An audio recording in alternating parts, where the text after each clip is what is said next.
کہ انسانیت کی عظمت سے اوپر اسلام کی عظمت ہے. مسلمان کے لیے اسلام پہلے نمبر پہ ہے, خدا کا فرمان پہلے نمبر پہ ہے, اس کے رسول صلی اللہ علیہ وآلہ وسلم کا حکم پہلے نمبر پہ ہے.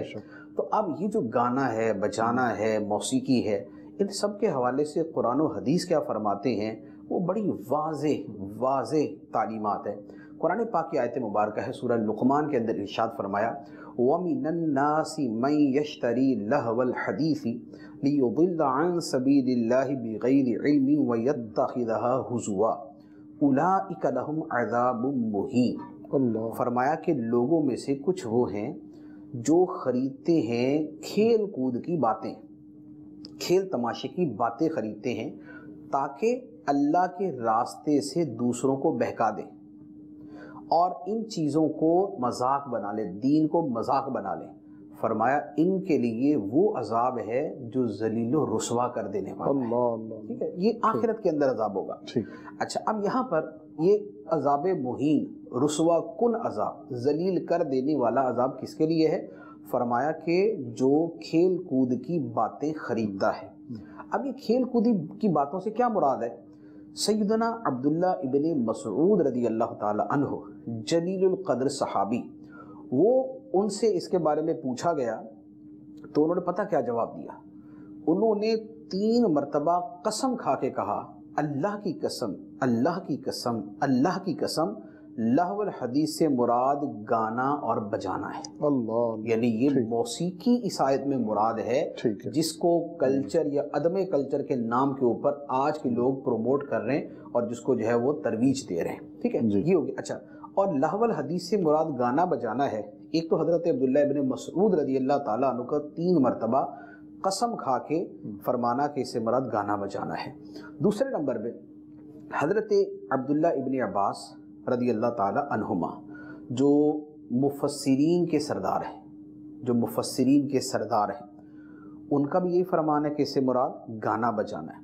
حضرت مجاہد, حضرت اکرمہ, یہ تابعین میں سے ہیں اور تفسیر کے آئمہ کے اندر ان کا شمار ہوتا ہے. انہوں نے بھی فرمایا کہ اس آیت مبارکہ میں لہو الحدیث, کھیل کود کی باتوں سے مراد گانا بجانا اور آلات موسیقی ہے. ٹھیک ہے, لہذا یہ بات جو ہے نا یہ تو بالکل ڈٹرمنڈ ہے, یہ طے شدہ ہے کہ قرآن مجید کی اس آیت کے اندر کھیل کود کی باتوں کی مذمت کی گئی, اس کے اوپر رسوا کن عذاب کی وعید سنائی گئی, اور ان کھیل کی کود کی باتوں سے مراد گانا بجانا اور یہ ساری موسیقی ہے. ایک بات. دوسری بات, قرآن مجید میں سورہ بنی اسرائیل کے اندر ایک آیت مبارکہ ہے. اللہ تبارک و تعالی نے شیطان سے فرمایا, جب شیطان مردود ہوا, ٹھیک ہے, جب وہ مردود ہوا نا تو اس نے کہا کہ ٹھیک ہے اللہ, میں تیرے بندوں کو گمراہ کروں گا, میں ان کو جو ہے نا مجبور کروں گا کہ تیری تخلیق کے اندر وہ کمی بیشی کریں, جانوروں کے کان کاٹیں, اور میں ان کو دائیں بائیں ادھر ادھر سے آ کے گمراہ کروں گا. تو اس پہ اللہ تعالیٰ نے جو اس کو فرمایا نا کہ تو کیا کرے گا, یعنی وہ ہے تو لفظ بظاہر امر کے طور پہ ہیں, لیکن بیسیکلی وہ امر نہیں ہے, وہ ہے کہ اچھا ٹھیک ہے تجھے ڈھیل دی گئی ان چیزوں کے, تو یہ حرکتیں کر, تو نے جو بدماشی کرنی ہے کر لے, جیسے یہ کہا جاتا ہے نا. اس انداز کے اندر شیطان سے اللہ تعالیٰ نے فرمایا وَاسْتَفْزِزْ مَنِ اسْتَطَعْتَ مِنْهُمْ بِصَوْتِكَ, فرمایا اور تو اپنی آواز کے ساتھ جس کو چاہے پھسلا دے, بہکا دے, راستے سے ہٹا دے. علماء نے, مفسرین نے اس آیت کی تفسیر کے اندر بھی فرمایا کہ یہ جو فرمایا نا کہ تو اپنی آواز کے ساتھ جس کو چاہے سیدھی راہ سے پھسلا دے اور ہٹا دے, اس آواز سے مراد گانے اور بجانے کی آواز. اللہ, کیونکہ شیطان کس آواز کے ذریعے لوگوں کو خواہشات میں ڈالتا ہے, کس آواز کے ذریعے ان کے دل کے اندر بری خواہشات پیدا کرتا ہے, کس آواز کے اندر ان کو مگن کر کے اللہ کی عبادت سے دور کرتا ہے, نمازوں سے دور کرتا ہے, اور ان کے دل میں غلیظ خواہشات پیدا کر کے ان کو بدکاری تک لے کے جاتا ہے. وہ کون سی آواز ہے؟ اس کے اوپر بھی تابعین نے فرمایا کہ اس سے مراد گانے بجانے کی آواز. اور یہ عقلی طور پہ بھی یہی سمجھ میں آنے والا جی بے شک کہ یہی ہوتا ہے کہ شیطان جس آواز کے ذریعے بہکاتا ہے اور خدا کے راستے سے دور کرتا ہے وہ گانے بجانے کی آواز ہے. یعنی یہ اس کی